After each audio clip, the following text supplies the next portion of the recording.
오늘 새 아침 가나안 무턱에 서 있는 이스라엘 백성들에게 하나님께서 이런 말씀을 주셨습니다. 신명기 8장 11절에 나오는 말씀이지요. 너희가 건너가서 차지할 땅은 산과 골짜기가 있어서 하늘에서 내리는 비를 흡수하는 땅이요 네 하나님 여호와께서 돌보아 주시는 땅이라. 연초부터 연말까지 네 하나님 여호와의 눈이 항상 그 위에 있느니라. 새 아침 하나님께서 우리에게 이 말씀으로 우리에게 말을 걸어오고 계십니다. 52주 가운데 첫 주일 예배를 드리는 우리에게 연초부터 연말까지 여호와의 눈이, 내 하나님 여호와의 눈이 항상 너의 삶의 위에 있을 것이니라. 이렇게 말씀을 주십니다. 하나님 감사합니다. 이 고백을 가지고 옆에 분들에게 이 복을 한번 나누실까요? 하나님께서 이런 복을 형제님에게, 집사님에게, 장로님에게 주시기를 바랍니다. 옆에 분들하고 인사 한번 나누시겠습니다.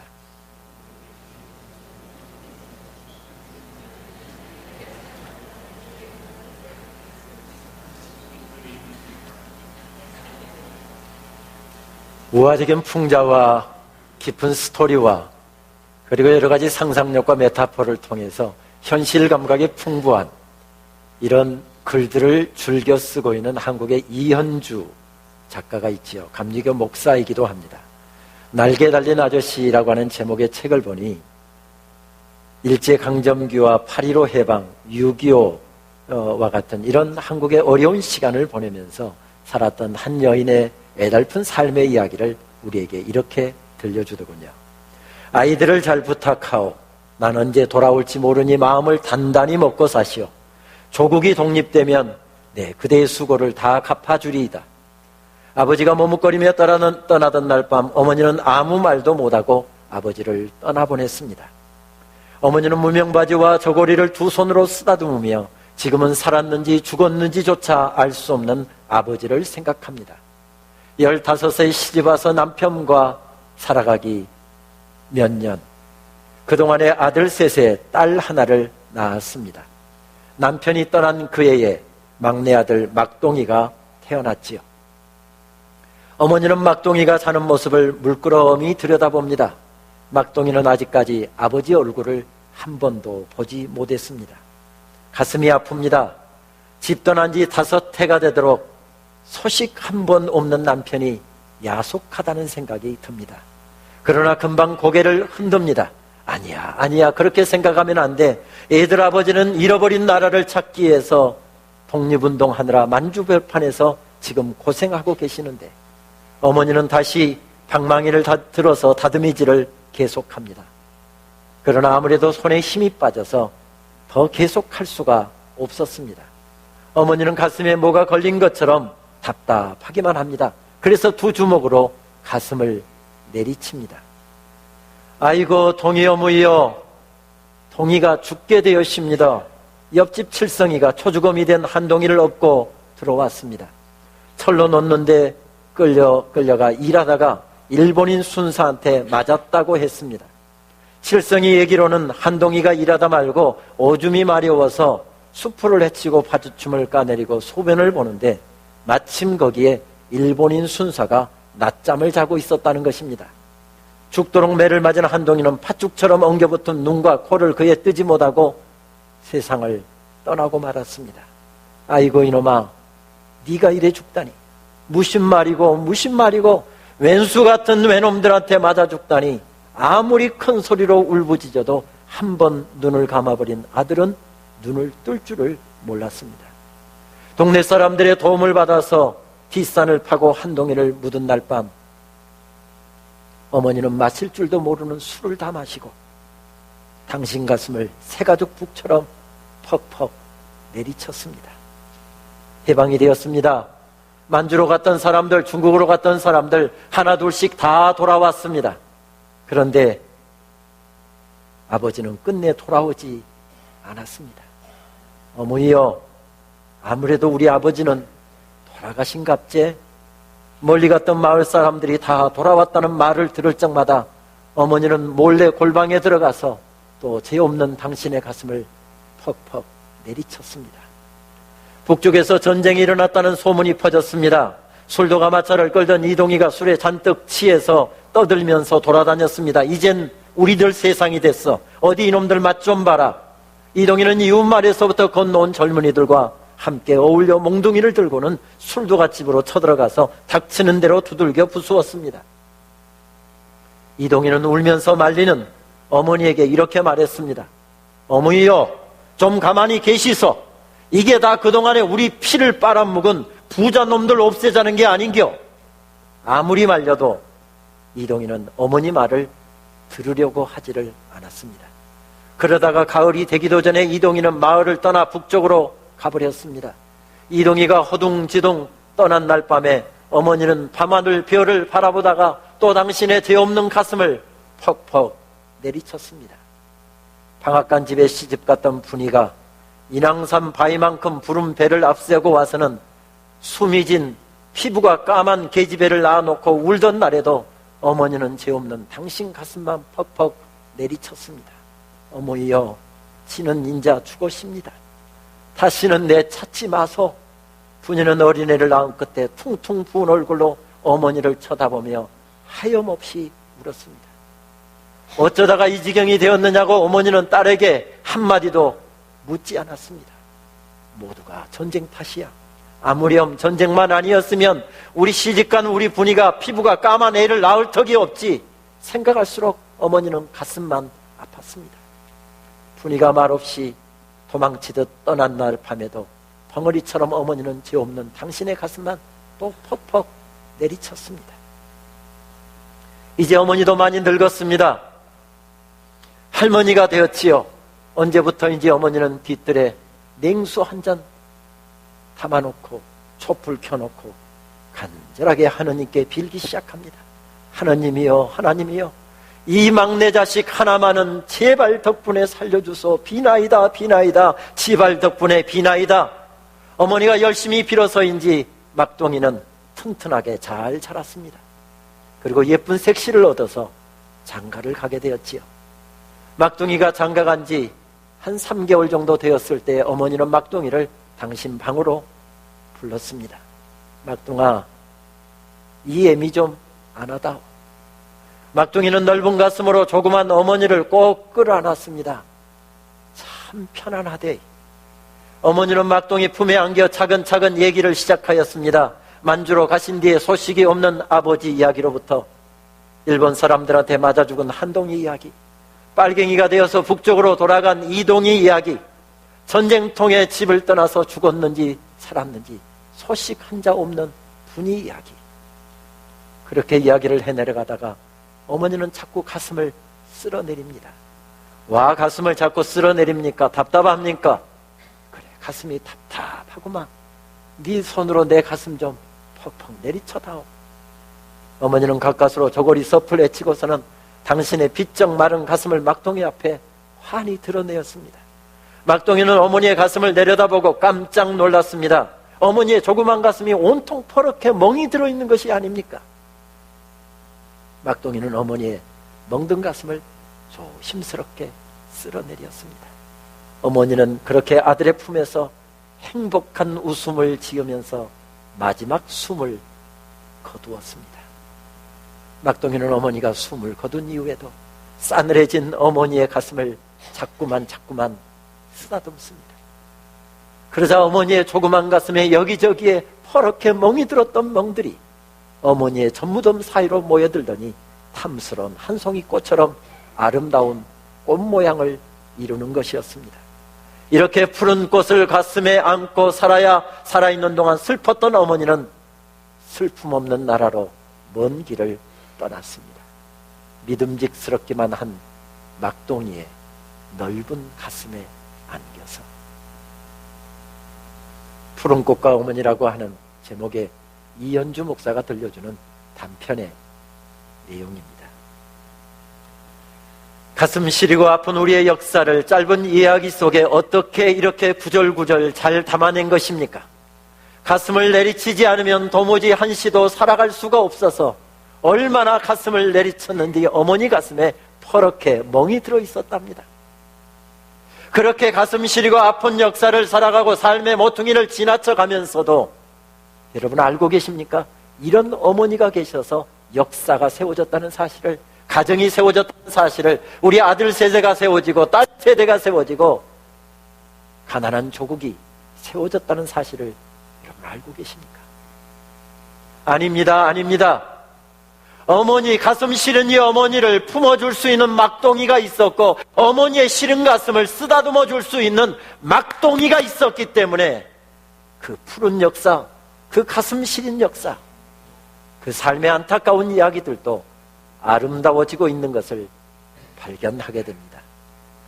인생길을 가다 보면 통곡하고 싶은 날들도 있고 가슴을 내리치지 않으면 답답해서 견딜 수 없는 시간들도 종종 경험하게 됩니다.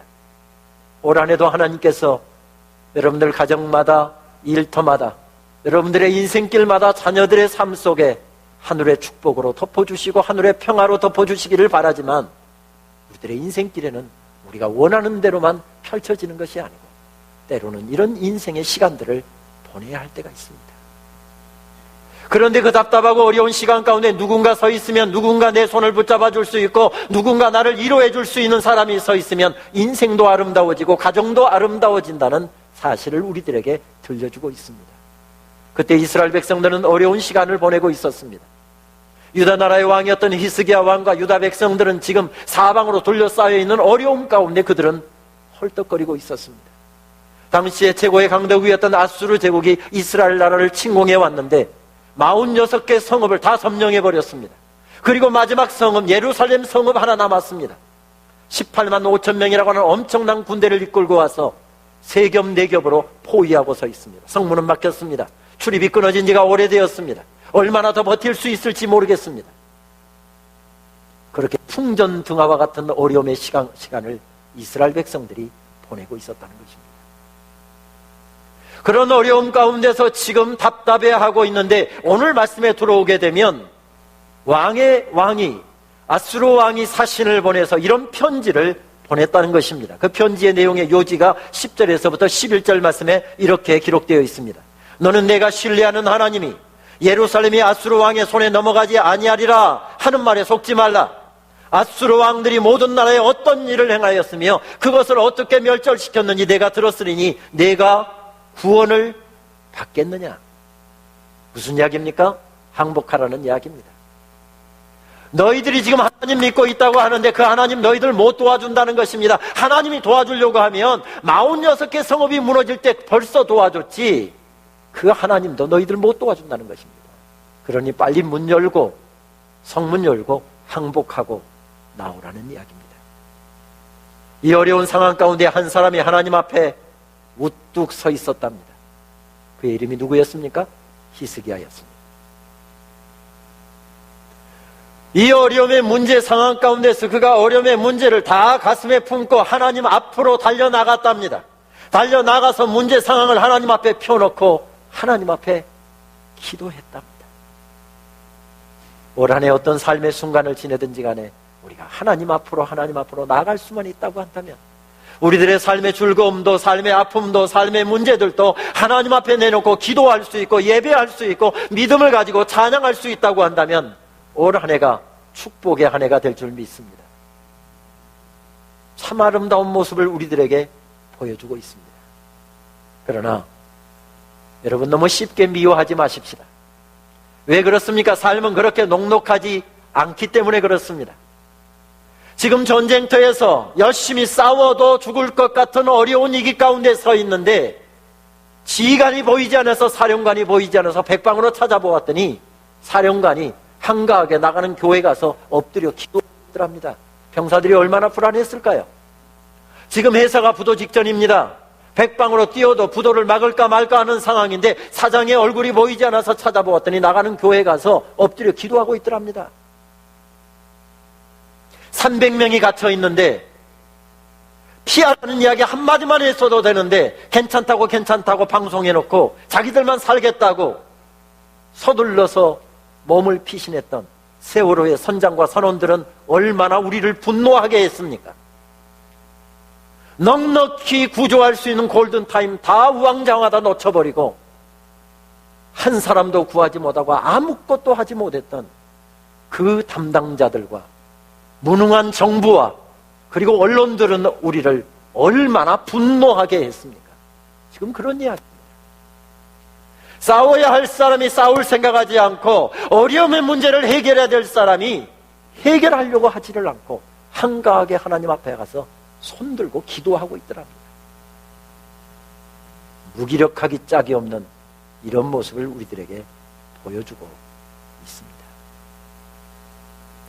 전쟁터에서는 직접 나가 싸우는 방법도 있고 협상하는 방법도 있고 항복하는 방법도 있습니다. 들고 나갈 무기도 여러 가지가 있습니다. 그러나 지금 히스기야는 그 답답하고 어려운 전쟁터에서 어떤 방법을 사용했답니까? 어떤 무기를 들고 나갔답니까? 기도라는 방법, 기도라는 무기를 하나님 앞에 들고 나갔답니다. 왜 그렇습니까? 기도는 적어도 하나님께 기대는 행위인 것을 알았던 것이죠. 한 나라를 다스리는 정치가였고 왕이었고 리더였다고 한다면 나나 살기 위해서도 발버둥 쳐야 되겠지만은 나라와 민족을 살려야 되고 교회를 살려야 되고 백성들을 살려야 되는 중차대한 사명을 부여받은 왕이었다고 한다면 강대국에게 기대고 싶지 않았을까요? 도와줄 수 있는 우방에게 기대고 싶지 않았었을까요? 힘 있는 사람에게 기대고 싶지 않았었을까요?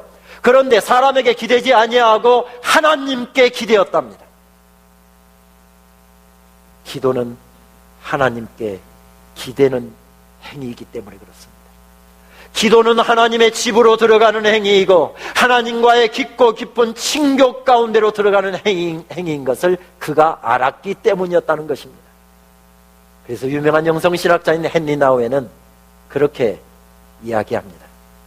물리적으로 격한 상태에서 기도는 하나님과 함께하는 삶입니다.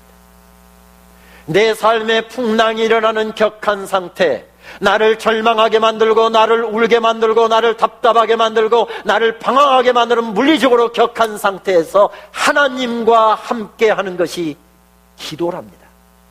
그렇습니다. 히스기야는 기도의 방법을 선택합니다. 기도라는 무기를 손에 들고 나아갑니다.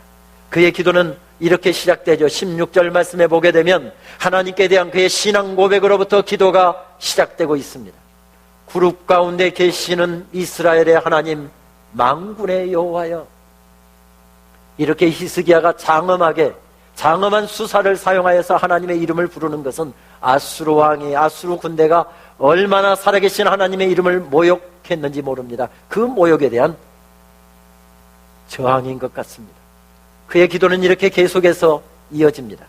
주는 천하만국의 유일하신 하나님이시라. 주께서 천지를 만드셨나이다. 지금 그는 무엇을 고백하고 있습니까? 하나님이 온 세상을 다스리시는 왕이시랍니다. 천지를 창조하시고 다스리시는 분이시랍니다. 그러면 적어도 하나님께서 천지를 다스리시는 분이라고 한다면 오늘 나의 어려운 삶도 다스리시는 분이시라는 것이지요. 오늘 나를 힘들게 하는 문제도 다스리시는 분이시라는 것이지요. 그리고 나를 죽이려고 달려드는 저 아수르 나라까지도 하나님의 통치 아래 있다라고 하는 사실을 고백하고 나아가고 있는 것이지요. 그가 고백하면서 한 가지 사실을 더 고백합니다. 창조주 하나님 만군의 여호와여. 그러면서 뭐라고 고백합니까? 그는 하나님께서 다스리신다, 하나님께서 통치하신다, 이런 고백을 그의 기도 가운데 담아내고 있습니다. 옛날 어려운 삶의 여건들을 살아가면서 하나님의 백성들이 어려울 때마다 하나님의 성전을 향해 올라갔습니다. 성전을 올라가면서 그냥 올라갔던 것이 아니라 그들을 함께 손을 부여잡고 찬양하면서 걸어 올라갔습니다. 그래서 시편 말씀 가운데 보게 되면 성전에 올라가면서 불렀던 찬양들이 특별하게 한 곳에 모아져 있지요. 그 찬양의 시편들이 시편 120편부터 134편까지. 그래서 그 시편의 표제는 성전에 올라가면서 불렀던 노래들, 불렀던 찬양들이라고 하는 표제가 붙어 있습니다. 그 중에서 가장 대표적인 찬양을 들라고 한다면 우리가 즐겨 부르는 시편 121편 찬양일 것 같습니다. 여호와께서 너를 실족하지 아니하게 하시며 너를 지키시는 이가 졸지도 아니하시리로다. 이스라엘을 지키시는 이는 졸지도 아니하시고 주무시지도 아니하시리로다. 여호와는 너를 지키시는 이시라. 여러분, 적어도 여기서 한번 아멘 나와야 되는 거 아닙니까? 제가 다시 한번 하겠습니다. 이거 지금 이스라엘 이야기하는 것 같아서 내 이야기 아닌 것 같은데 하나님께서 우리에게 들려주시는 말씀입니다. 다시 말씀 봉독합니다. 이스라엘을 지키시는 이는 졸지도 아니하시고 주무시지도 아니하시리로다. 이스라엘을 지키시는 이는 이스라엘을 지키시는 여호와는 너를 지키시는 이시라. 아멘입니다. 이 사실을 가슴에 품고 아멘, 아멘 하면서 찬양하면서 하나님 앞에 올라갔다는 것입니다. 여호와께서 너를 지켜 모든 환난을 면하게 하시며 또 내 영혼을 지키시리로다. 여호와께서 너의 출입을 지금부터 영원까지 지키시리로다. 이렇게 고백하면서 어려움의 삶의 자리에서 찬양을 자기의 가슴에 채우고 기도를 자기의 가슴에 채우면서 하나님께 올라갔답니다. 천지를 창조하시고 다스리시는 하나님을 신뢰하는 히스기야가 하나님 앞에 독특한 고백을 한 가지를 더 올려드리고 있습니다. 그것이 어떤 고백입니까? 이스라엘의 하나님 만군의 여호와여. 여기서 이스라엘의 하나님이라고 하는 이 표현은 아주 독특한 고백이자 독특한 신학적인 고백입니다. 이것은 하나님께서 이스라엘과 맺으신 언약을 토대로 해서 그 언약에 대한 확신을 가지고 드렸던 고백이지요. 이스라엘 백성들이 어려울 때 시내산에서 또 어디에서 계속해서 하나님께서 어려움의 삶의 자리마다 이스라엘 백성들을 부르신 다음에 하나님의 종들을 부르신 다음에 언약을 체결하셨습니다. 시내산 언약의 핵심이 무엇이었습니까? 나는 너희 하나님이 되고 너희는 내 백성이 될 것이니라. 나는 너희 하나님이 되고 나는 너희 아버지가 되고 너희는 내 딸이고 내 아들들이 될 것이니라. 무슨 말씀입니까? 하나님께서 지키신다는 것입니다. 하나님께서 다스리신다는 것입니다. 하나님께서 인도하신다는 것입니다. 하나님께서 도와주신다는 것입니다. 이 말씀 붙잡고 이 믿음 가지고 너희들이 걸어가면 광야도 지나가게 될 것이며 홍해도 갈라지게 될 것이고 너희들을 괴롭히는 모든 대적들이 다 무너져 내리게 될 것이다. 이런 약속을 하나님께서 주셨습니다. 그 약속을 붙잡고 어려움의 순간에도 나아가면 좋았으련만 이스라엘 백성들은 어려울 때마다 무너집니다. 좌절합니다. 방황합니다. 믿음을 잃어버립니다. 이스라엘 백성들은 이렇게 언약을 믿지 못하고 무너져 내렸지만은 하나님께서는 신실하셔서 한 번도 떠나지 않으셨습니다. 한 번도 버리지 아니하셨습니다.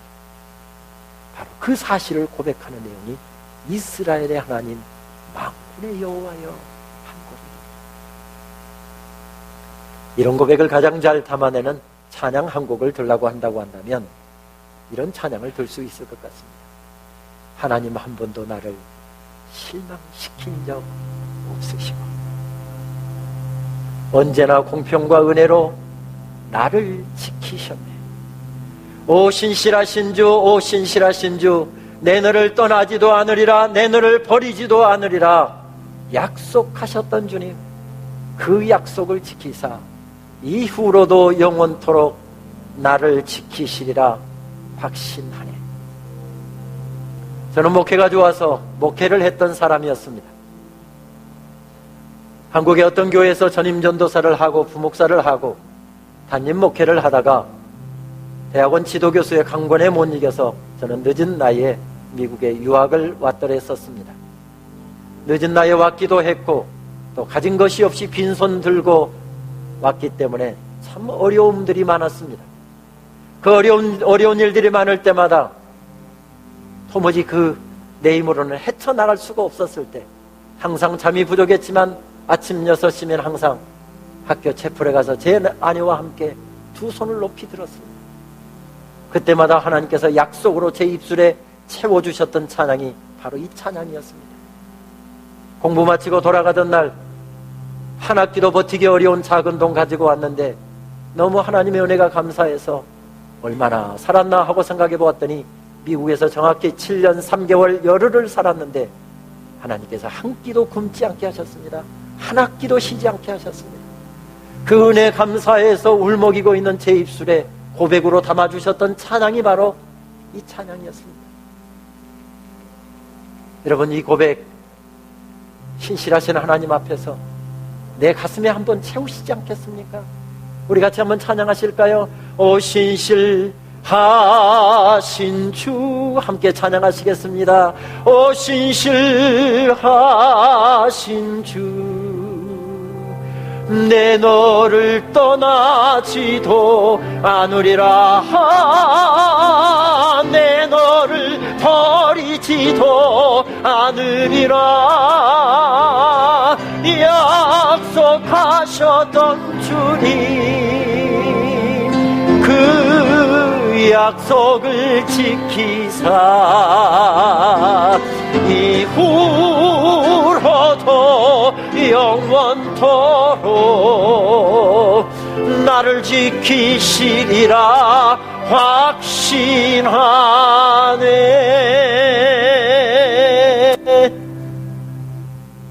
그렇습니다. 히스기야는, 이스라엘 백성들은 어려운 때에 성전에 올라가던 하나님의 사람들은 그들의 가슴에 이런 고백을 담았습니다. 이런 찬양을 담았습니다. 하나님을 향한 믿음을 자기들의 삶 속에, 자기들의 가슴 속에 가득 채우려고 발버둥 쳤지요. 17절부터 그의 기도는 이렇게 이어집니다. 여호와여, 귀를 기울이소서. 여호와여, 눈을 뜨고 보시옵소서. 살아계신 하나님을 회방하는 모든 말을 들으시옵소서. 우리 하나님 여호와여, 이제 우리를 그의 손에서 구원하사 천하 만국이 주만이 여호와이신 것을 알게 하옵소서. 알게 하옵소서. 여러분, 이 기도를 보시면서 느껴지십니까? 기도가 점층법을 사용해서 점점점 깊어지고 있습니다. 점점점 확신으로 넘쳐나고 있습니다. 점점 뜨거워지고 있습니다. 점점 간절해지고 있는 것을 발견하게 됩니다. 나의 작은 신음에도 응답하시는 분, 나의 눈물 한 방울도 결코 헛되이 보시지 않는 그분 앞에서, 외면치 않으시는 그분 앞에서 그 확신 위에 점점점 굳게 자신을 세워가면서 기도하고 있는 것을 발견하게 됩니다. 이런 강구를 올려드리면서 18절 말씀해 보게 되면 한 가지 사실이 더 강조되고 있습니다. 아수르의 여러 왕들이 지금까지 다른 나라들을 침공하고 정복하여서 영토를 확장하였답니다. 그리고 이스라엘 나라를 침공해서 46개 성을 점령해버렸답니다. 그러한 사실을 몰랐던 것이 아니었답니다. 얼마나 포악한 사람들이었든지 점령한 나라의 사람들은 다 죽이고 젊은이들, 쓸만한 젊은이들만 그의 나라로 첩으로 노예로 끌고 갔답니다. 그 사실을 몰랐던 것이 아니었다라고 하는 사실을 한 가지 강조하는 어법을 통해서 우리들에게 이렇게 들려주고 있습니다. 그 사실을 강조하기 위해서 18절을 히브리어 원어로 보게 되면 제일 앞에 암남이라고 하는 단어를 배치하여서 강조하는 구조로 되어 있는 것을 발견하게 됩니다. 개역개정판 성경은 그것을 과연 이렇게 번역하고 있는데, 이 암남이라고 하는 히브리어는 과연, 정말 그렇다 하는 뜻을 가진 단어입니다. 세번역 성경은 이러한 원어의 특징을 살려서 이렇게 번역을 해주고 있는 것을 읽을 수 있었습니다. 아시리아 왕들이 수많은 나라를 멸망시키고 그 땅을 황폐하게 하며 또 그 신들의 우상을 불태운 것이 암남 사실입니다. 사실입니다.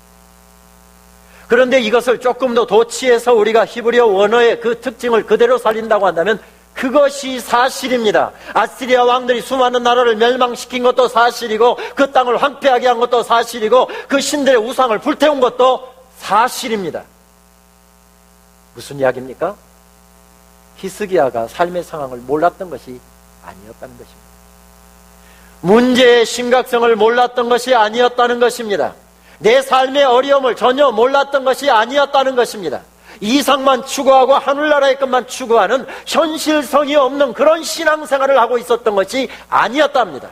삶의 문제를 누구보다도 잘 알았고, 삶의 어려움을 누구보다도 알았고, 내 환경과 여건을 누구보다도 정확하게 분석해서 알고 있었지만은 그 삶의 환경보다도 무엇을 더 바라보았다는 것입니까?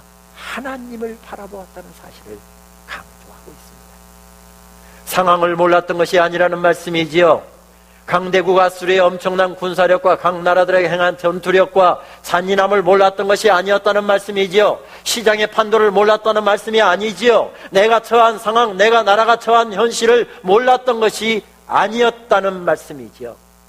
그것을 다 알고 있었지만 나는 하나님을 그럼에도 불구하고 신뢰합니다.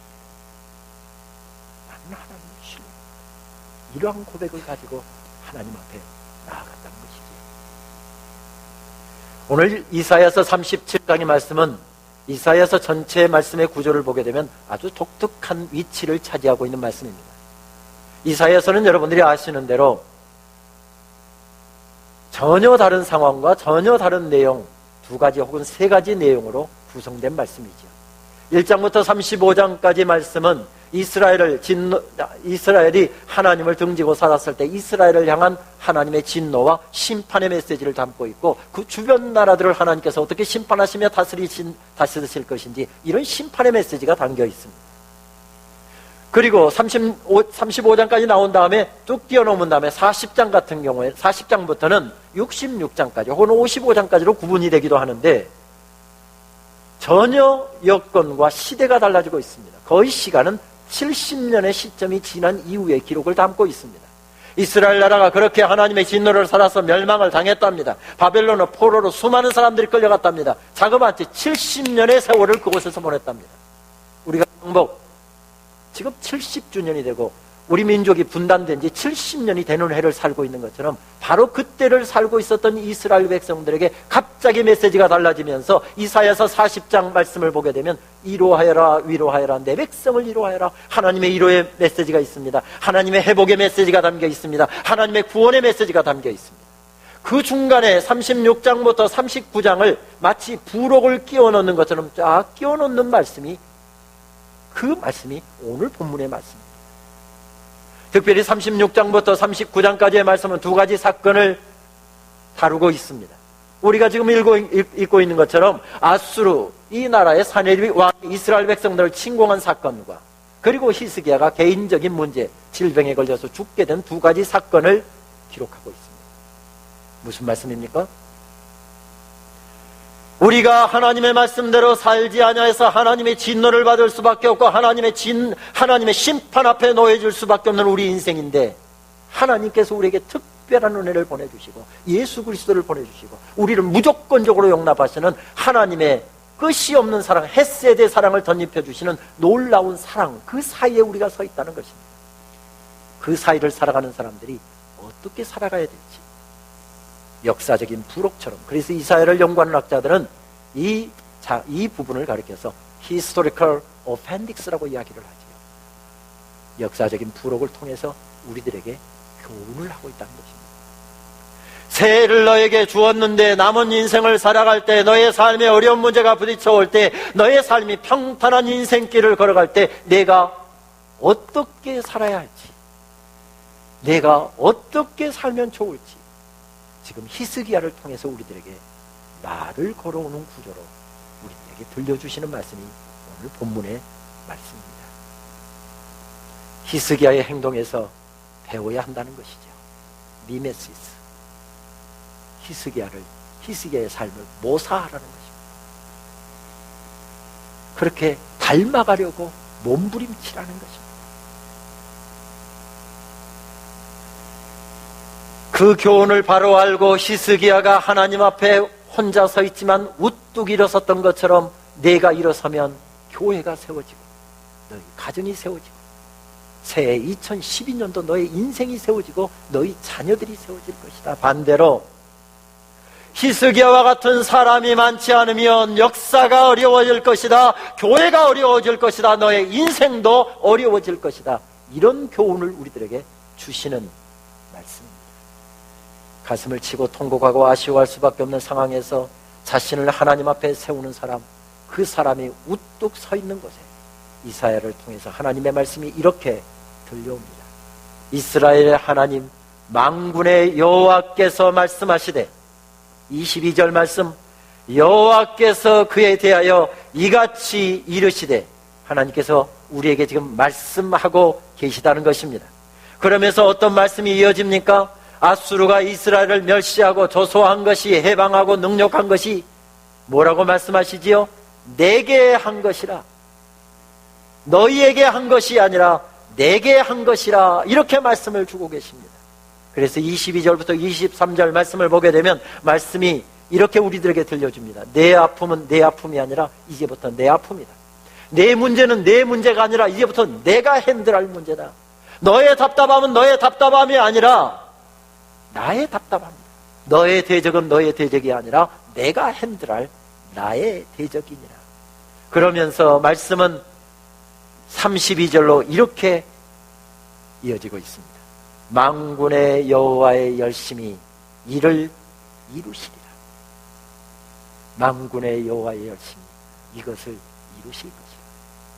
여기서 적어도 떨고 있는 히스기야, 답답해하고 있는 히스기야, 불안해하고 있는 히스기야의 손이 누구 손과 합해지고 있습니까?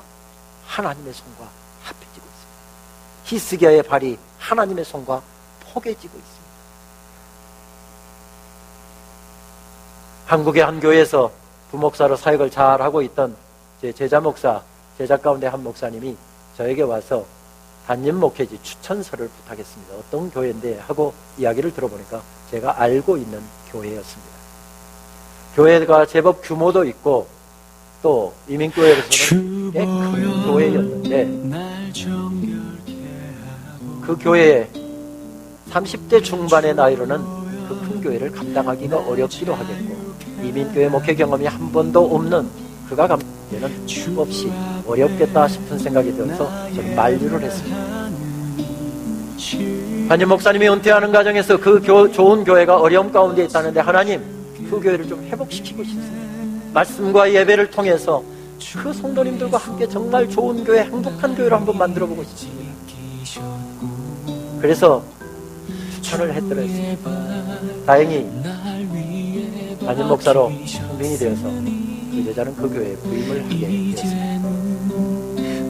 제가 한 2년 전 뉴저지의 한 교회 집회를 주일부터 시작을 해서 화요일 저녁까지 집회 인도를 마치고 수요일날 하루 쉬고서 귀국길에 오르려고 하는데 그 제자가 전화가 왔습니다. 교수님, 오늘 수요 예배 저희 교회 와서 설교 좀 해주시죠. 저를 뉴저지까지 데리러 왔습니다. 차가 막히는 시간이라 그 제자의 차를 타고 2시간 가까이 베이사이드 쪽으로 건너가고 2시간 동안 마치 시집갔던 딸이 친정엄마 만나고 밤새고 하면서 소곤소곤 어려웠던 일을 이야기하는 것처럼 저에게 그동안에 3년 동안 목회하면서 힘들었던 어려웠던 일을 하나씩 이야기하는데 운전하는 그 제자 목사의 손을 잡고 제가 그렇게 이야기했습니다. 주 목사 고맙다. 어떻게 그 어려움을 다 이겨내냐. 정말 고맙다. 지금 나오고 있는 이 찬송은 한국에서 다리 놓는 사람들이라고 하는 찬양 사역을 주도하던 그 친구가 작곡한 찬양이었습니다. 이 말씀을 준비하면서 이 찬양이 생각이 나서 저는 하루 종일 이 찬양을 켜놓고 말씀을 준비했습니다. 찬양을 듣는 순간 이 제자 목사가 목회하는 그 어려운 이민교회 현장이 환하게 펼쳐졌네요. 그 어려움의 자리에서 젊은 목사가 감당하기 어려운 큰 목회를 감당해가면서 주님 손에 자기 손을 포개려고 주님 발에다 자기 발을 포개려고 몸부림치는 모습도 보였습니다. 이런 찬양의 가사입니다. 주 보혈날 정케하고 주 보혈날 자유케 하니 주 앞에 나 예배하는 이 시간 나의 모든 것 주께 드리네. 주의 손 날 위에 찢기시고 주의 발 날 위에 박히셨으니 이제는 내가 사는 것이 아니요 오직 주를 위해 사는 것이라. 주의 손에 나의 손을 포개고 주의 발에 나의 발을 포개요. 나 주와 함께 죽고 주와 함께 살리라. 영원토록 주 위에 살리라. 새해 첫 주일 우리를 사랑하신 우리 주님의 손에 우리의 손을 포개고 가십시오. 어린아이가 아빠 발에다 자기 발을 포개고 아빠가 이끄는 대로 한 걸음 한 걸음 떼놓으면 아빠 품에 안겨서 가는 것처럼 우리 발을 주님 발에다 떼놓으십시오. 고등학교 국어교사인 최상호 시인은 교실에서 만나는 사랑스러운 아이들, 자기 집에 있는 사랑하는 아이들에게 들려주는 시 한 편을 우리들에게 남기고 있더군요. 내 아들아 라고 하는 제목의 시입니다. 너 처음 세상 향해 눈 열려 분홍 커튼 사이로 하얀 바다 보았을 때, 그때처럼 늘 뛰는 가슴을 가져야 한다. 까막 눈보다 한 권의 책만 읽은 사람이 더 무서운 법. 한눈으로 보지 말고 두 눈 겨누어 살아야 한다. 깊은 산속 키 큰 나무 곁에 혼자 서 있어도 환한 자작나무같이 내 아들아, 그늘에서 더욱 빛나는 얼굴이어야 한다. 시인이 사랑스러운 학생들에게, 제자들에게, 사랑스러운 내 딸에게, 내 아들에게 들려주는 것처럼 우리 주님께서는 시인의 입술을 통해서 새해 아침 우리들에게 말을 걸어오고 있습니다. 문제만 바라보고 환경만 바라보는 한눈으로 살지 말고 두 눈 겨누어서 살아야 된다. 삶의 환경도 보고 삶의 어려움도 보지만 살아계신 하나님을 보고 그 하나님을 향해서 믿음의 고백을 하는 믿음의 눈으로, 두 눈으로 세상을 보아야 한다. 깊은 산속 죽일 듯이 달려드는 키 큰 나무들 속에 숨도 쉬기 어렵고 햇빛 한 자락 들어오지 않는다 할지라도 환한 차장나무같이 그늘에서 더욱 빛나는 사람이 되어야 한다. 하나님께서 우리에게 말을 걸어오고 있습니다. 환하다라고 하는 말은 두 가지 용례로 사용되는 예쁜 말이지요. 화면에 보십니다마는 환자어가 밝을 화자를 사용하여서 기쁜 낯을 하다, 꽃 화자를 써서 꽃같이 아름다운 얼굴을 하다라고 하는 뜻을 가진 예쁜 말입니다. 길은 막혔고 모든 상황은 절망적입니다.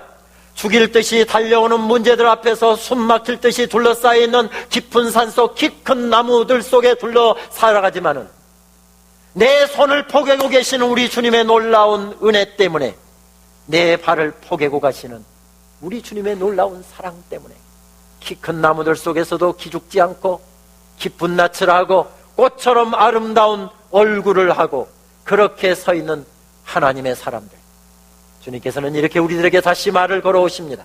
깊은 산속 키 큰 나무 곁에 혼자 서 있어도 환한 차장나무같이 내 사랑하는 아들아, 내 사랑하는 딸아, 새해 그늘에서 더욱 빛나는 하나님의 사람이어야 한다.